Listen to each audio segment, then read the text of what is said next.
This is now the second assassination attempt that Trump has survived. And I really do feel like that at this point, biblical references, Trump being a Moses character, a Moses figure, trying to liberate the Israelites from the grip of Pharaoh and the Egyptians. And remember in the Bible what happened with Pharaoh.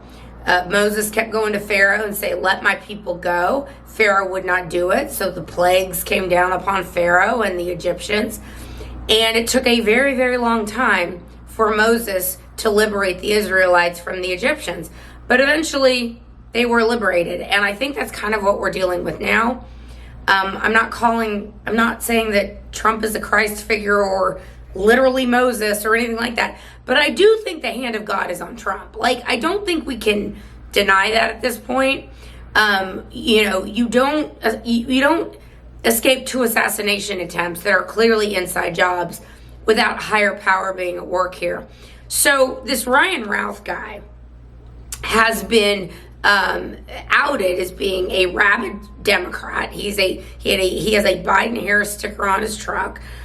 He had post after post after post, like crazy, pro-Ukraine, pro-Azov Battalion, and the Azov Battalion, which a lot of us who are conspiracy theorists know that they've got deep neo-Nazi ties. He went to the mat for Israel. He called for Iran to assassinate Trump. I mean, this guy is like pretty deep state. And a lot of questions are being asked about this guy. Like, first of all, he's unemployed, but how does he afford to go to Ukraine? Not once, not twice, but several times.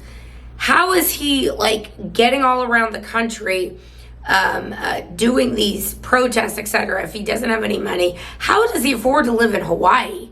Hawaii is one of the most expensive states out there to live in. I don't care who you are. It's very expensive to live in. And, not only that, but weirdly enough, what are the chances that CBS News, the New York Times, Semaphore, Newsweek, and several other media outlets, all known for their disdain of Donald Trump, were in contact with Trump's attempted assassin, Ryan Routh? This is far from normal. Number one, Routh was featured in the New York Times in March 2023 for his efforts to recruit fighters for Ukraine.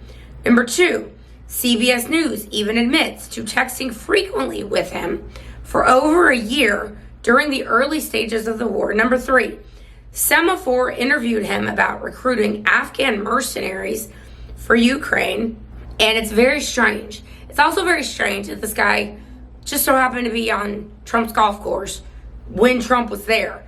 And when Trump had no communication with anybody that he was going to be on the golf course, that he was going to be not campaigning. These are the kinds of things that, again, someone would have to have inside knowledge to know these things. And, the media and Democrats now are not even hiding it anymore. They're actually openly calling for Trump to be assassinated or, quote, eliminated.